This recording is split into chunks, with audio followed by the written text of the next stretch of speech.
We're here at the Matra Museum with my Matra built Avantime. The museum's right in the middle of the Romorantin town, and it's a brilliant museum capturing the history of Matra throughout its F1 and Le Mans days, its sports cars days, and finally to the Espace that led us to the Avantime, their final model. So let's have a look inside and see what it's all about. The Matra Museum sits in a beautiful building that was the former factory for French camera company Bolia, but has been home to the Matra collection since 2000. The museum captures all three pillars of Matra's illustrious history, many cars that you may be familiar with, and some you may be surprised to see, like I was. I think depending on your age and background, Matra means different things to different people. For even some car enthusiasts, Matra may still be an unknown brand, and I can't think of anywhere better to find out what Matra is all about than here. The museum hosts different special exhibits. The time we went, they were just setting up a celebration of British cars, with a few models already in the museum. They were actually using an Avantime to transport some of the cars to the museum, which was the first Avantime I'd seen out and about in Romorantin, and in fact the only other one on this entire trip outside the museum.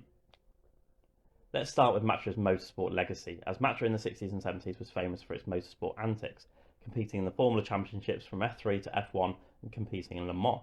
In fact, Matra is perhaps one of the most successful brands you've never heard of, having given Scotland's own Jackie Stewart his first F1 championship in 1969, with the MS80 and winning the manufacturer's title too that year.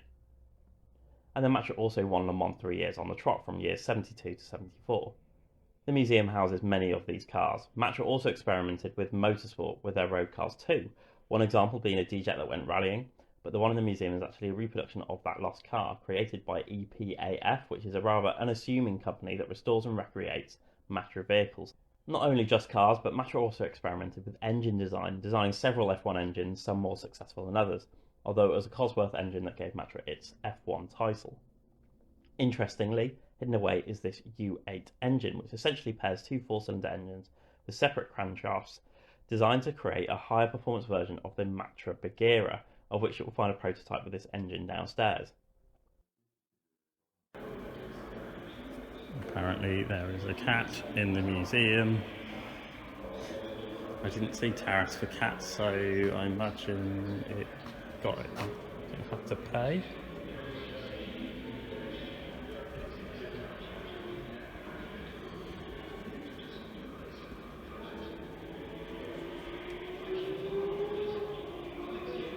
The second pillar of Matra is arguably its own Matra branded cars, which were mostly sports cars, which actually started with a different company. Renault Bonnet was a car company located in Romorantin and created a model called the D-Jet amongst a couple of others. In 1964, Matra became the owner of the Renault Bonnet brand, forming Matra Automobiles, and the D-Jet became the Matra D-Jet and its first production car. The follow-up to the D-Jet was the mid-engined M530, sporting composite body panels, pop-up headlights and a Ford V4 engine. Matra Automobiles was then sold to Simca, which itself was part of the Chrysler Europe group, which then launched the Bagheera, which was perhaps the replacement for the M530, still retaining the mid-engine layout and pop-up headlights, but rather intriguingly having a three-seater layout. The Bagheera was available as right-hand drive, while the running gear and engine were sourced from Simca. Peugeot then bought Chrysler Europe, retired the Simca name and used Talbot instead, so Matra's next cars, the Marina, which was the replacement for the Bagheera, and the Rancho were known as Talbot Matras. The Marina retained its pop-up headlights, three-seater layout, and fiberglass body panels of its predecessor, but came with more powerful engines and looked a little sharper and featured a galvanised body. Oh, I do love the Marina. The Rancho, on the other hand, is perhaps Matra's most famous Matra-branded road car, and was a great example of Matra's out-of-the-box thinking. The Rancho was a front-wheel drive off-road looking car with a step roof, elevated ride height and the possibility of 7 seats. The Rancho is very ahead of its time, but a great example of Matra's creative streak, of which I'll say more on later. I reckon this car may have been an inspiration in some way for the first generation Land Rover Discovery. This brings me on to the third pillar of Matra, the Renault and Espace era. Towards the late 70s, Matra was working on its next new idea. The idea came as the P18, a monobox shape designed to give 7 people as much room as possible with various seating configurations. Peugeot did not support the idea, and hence the partnership with Peugeot Talbot broke down. However, a new partner would come along in the form of Renault. With a bit of redesigning, the original Espace was born. Initially a sales flop in the first couple of years, it went on to become a huge success, with a further 2 generations of Espace being built by Matra. And then Several other versions were created, such as the four-wheel drive Quadra for the first generation of Espace, which was the first production car ever with a carbon fibre prop shaft. The Espace 2 came along, and the Espace 3, which came in two versions, the Standard and the Grand. The third generation of Espace also oddly became the basis for a taxi in Malaysia, which was converted to run on LPG and rebranded as the Enviro 2000. Not only that, but hidden away downstairs are further versions of the Espace that never saw the light of day. The SUV-looking P40 and the bonkers 273 horsepower four-wheel drive bi-turbo, using the powertrain from the already wild Safrane bi-turbo, a car that is on my list to buy for sure. That car could apparently do 0 to 60 in 7.5 seconds in 1993. It wouldn't be until 2005 in the Severa VXR that a 7-seat MPV was as fast as that. For the Espace 3, the concepts and prototypes got a bit more wilder, where a natural gas hybrid was explored, as well as the 5-seater Spider, perhaps one of the craziest concepts based on a road car ever, one of the standout highlights of the museum. I may have missed a glaringly obvious one as well, perhaps the most famous of all, especially to the Gran Turismo generation. That car, of course, is the Espace F1.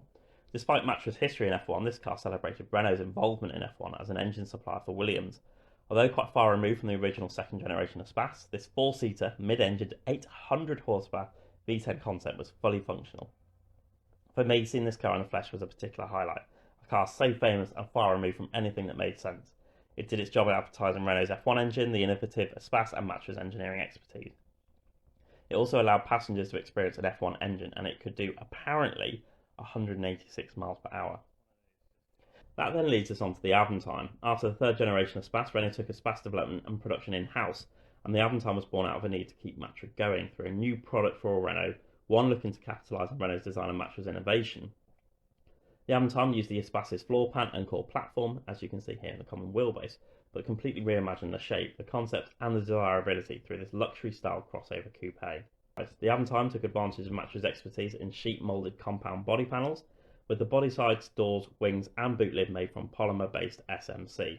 Unfortunately, this would go on to be Matra Automobiles' last production car, bringing to the end this fantastic brand, 3,000 jobs and the closure of the factory. But that's not all to Matra, because aside from the more well-known prototypes and concepts, Matra was constantly innovating. Downstairs you'll find a vast collection of preserved prototypes, including the extending Renault Zoom, the P41 with its double-hinged door concept that became a feature of the Avantime, the P54 Espace Club, which I suppose was a compact MPV, like what the Scenic became, with its Hyundai Veloster setup of one door on one side and two on the other. Those intriguing Espace concepts I mentioned, fast versions of the Marina and Bagheera, and some quirky city car and sports car concepts. So what a wonderful, quirky, multifaceted brand, with success in the pinnacles of motorsport, various innovations, bonkers one-offs and legendary sports cars, all finished off by the Avantime. Incredibly, nearly 1 million cars were manufactured by Matra and Romorantin, mostly Espaces, but still covered a wide range of models. So there you go, Matra and the Matra Museum. Check it out if you're ever nearby. I think it'll open your eyes to Matra and possibly make you admire this fascinating French brand.